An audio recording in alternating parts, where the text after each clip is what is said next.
motivasi dalam pendidikan. Kami dari PGSD 1B izinkan kami untuk memperkenalkan terlebih dahulu. Saya Fatimah Fatia Satya. Saya Nexeli Rahmatullah. Saya Alhamdulillah. Saya Abel Setuju.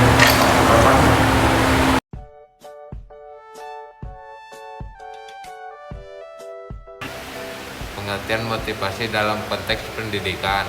Motivasi dalam konteks pendidikan adalah dorongan atau keinginan siswa untuk belajar atau mencapai tujuan belajar yang telah ditetapkan.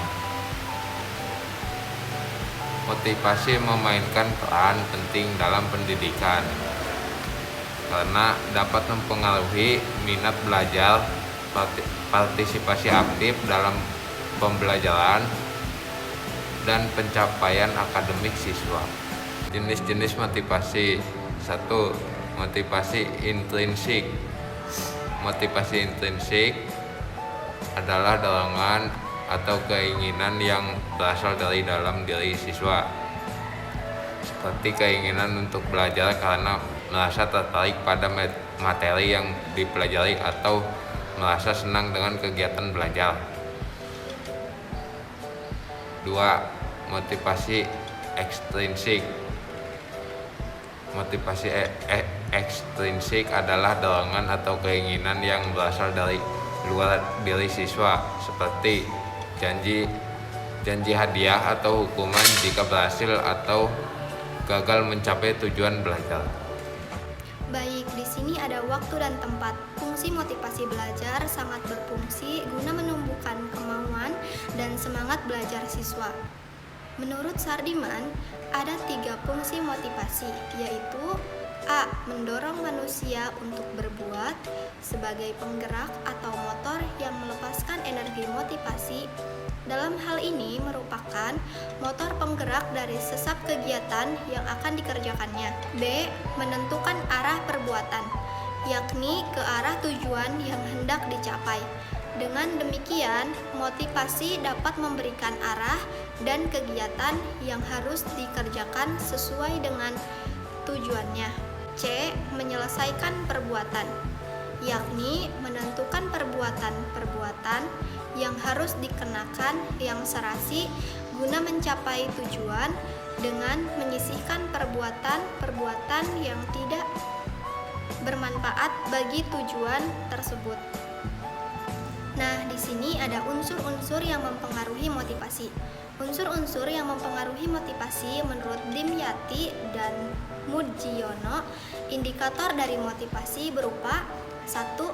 Cita-cita, 2. Kemampuan siswa, 3. Kondisi siswa, 4. Kondisi lingkungan siswa, 5. Unsur-unsur dinamis dalam belajar dan pembelajaran, dan yang terakhir ada upaya dalam membelajarkan siswa. Faktor-faktor yang mempengaruhi motivasi siswa dalam belajar. Yang pertama, faktor internal siswa.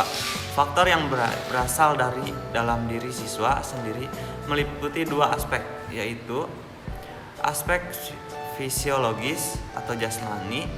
Aspek fisiologis, kondisi umum jasmani dan tonus atau disebut dengan tegangan otot yang menandai tingkat kebugaran organ-organ tubuh dan sendi-sendinya, dapat mempengaruhi semangat dan intensitas siswa dalam mengikuti pelajaran. Yang kedua, aspek psikologis. Faktor yang termasuk aspek psikologis yang dapat mempengaruhi kuantitas dan kualitas perolehan pembelajaran siswa. Faktor eksternal siswa seperti faktor internal siswa. Faktor eksternal siswa juga terdiri atas 2 macam, yaitu yang pertama faktor lingkungan sosial dan faktor lingkungan non-sosial. Yang pertama, lingkungan sosial seperti staf, para guru, lalu administrasi dan teman-teman sekelas dapat mempengaruhi semangat belajar seorang siswa.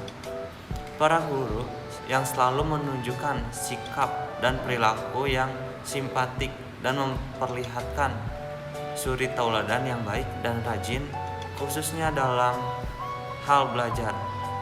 Misalnya, rajin membaca dan berdiskusi, dapat menjadi daya dorong yang positif bagi kegiatan belajar. Yang kedua, lingkungan non-sosial. Faktor-faktor yang termasuk lingkungan non-sosial adalah gedung sekolah dan letaknya, rumah tempat tinggal, keluarga dan siswa dan letaknya, alat-alat belajar, keadaan cuaca, dan waktu belajar yang digunakan oleh siswa. Faktor-faktor ini dipandang turut menentukan tingkat keberhasilan belajar siswa. Selanjutnya, faktor pendekatan belajar, strategi yang digunakan siswa dalam menunjang keefektifan dan efisiensi proses pembelajaran materi tertentu. Strategi dalam hal ini berarti seperangkat langkah operasional yang direkayasa sedemikian rupa untuk memecahkan masalah atau mencapai tujuan belajar tertentu. Cara meningkatkan motivasi siswa dalam belajar di lingkungan pendidikan. 1. Memberi angka. Angka dalam hal ini sebagai simbol dari nilai kegiatan belajarnya, baik siswa yang justru untuk mencapai angka atau nilai yang baik, sehingga yang dikejar hanyalah nilai ulangan atau nilai rapot yang baik. Kedua, hadiah. Dapat menjadi motivasi yang kuat di mana siswa tertarik pada bidang tertentu yang akan diberikan hadiah. Ketiga, kompetisi. Persaingan baik individu atau kelompok dapat menjadi sarana untuk meningkatkan motivasi belajar, karena terkadang jika ada saingan, siswa akan menjadi lebih bersemangat dalam mencapai hasil yang terbaik. Keempat, ego involvement menumbuhkan kesadaran kepada siswa agar merasakan pentingnya tugas dan menerimanya sebagai tantangan, sehingga bekerja keras adalah sebagai salah satu bentuk motivasi yang cukup penting. Kelima, memberi ulangan. Para siswa akan giat belajar kalau mengetahui akan diadakan ulangan. Keenam, mengetahui hasil. Mengetahui hasil belajar bisa dijadikan sebagai alat motivasi. Dengan mengetahui hasil belajarnya, siswa akan terdorong untuk belajar lebih giat. Apalagi jika hasil belajar itu mengalami kemajuan, siswa pasti akan berusaha mempertahankannya atau bahkan termotivasi untuk dapat meningkatkannya. 7. Pujian. Apabila ada siswa yang berhasil menyelesaikan tugasnya dengan baik, maka perlu diberikan pujian. Pujian adalah bentuk reinforcement yang positif dan memberikan motivasi yang baik bagi siswa. Kedelapan, hukuman adalah bentuk reinforcement yang negatif, tetapi jika diberikan secara tepat dan bijaksana bisa menjadi alat motivasi. Oleh karena itu, guru harus memahami prinsip-prinsip pemberian hukuman tersebut.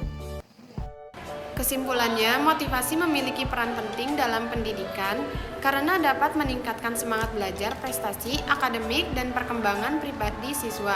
Ada berbagai unsur dan faktor yang mempengaruhi motivasi dalam konteks pendidikan, termasuk tujuan yang jelas, pengakuan dan penguatan, rasa kepentingan, lingkungan yang mendukung, dan tantangan yang sesuai.